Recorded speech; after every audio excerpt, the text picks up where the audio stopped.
So ఇప్పటికీ కొన్ని మమతా బెనర్జీ లాంటి వాళ్ళు కూడా ఎక్కడ బహిరంగంగా వచ్చి ఆర్మీకి కానీ ఎక్కడ సపోర్ట్ చేసినట్లు ఎక్కడ దాఖలాలు లేవు. వాళ్ళ ట్వీట్ కూడా ఎక్కడ లేవు సోషల్ మీడియాలో కానీ ఎక్కడ కానీ.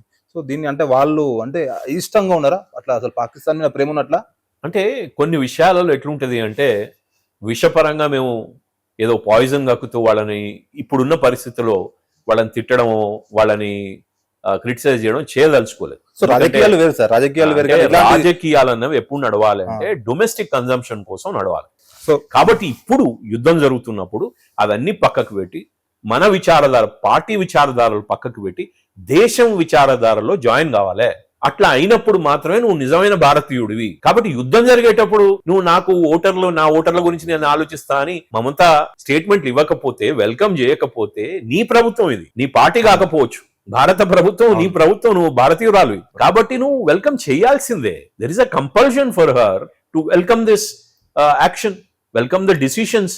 ఇంత స్టేబుల్ గా డిసిషన్స్ తీసుకుంటున్నాం, ఇంత మెజర్డ్ డిసిషన్స్ తీసుకుంటున్నాం, తక్కువ క్యాజువాలిటీస్ అవుతూ మనం చాలా పద్ధతి ప్రకారం చేస్తున్నాం, మాట్లాడుతున్నాం. మనం ఇచ్చే ఇన్ఫర్మేషన్ మొత్తం ప్రపంచవ్యాప్తంగా పోతున్నది. అడిగిన ప్రశ్నలకు ఆన్సర్ చెప్పగలుగుతున్నాం. నిబద్ధతతో భారతదేశం ముందుకు పోతాం అన్నది గర్వించాల్సిన విషయం.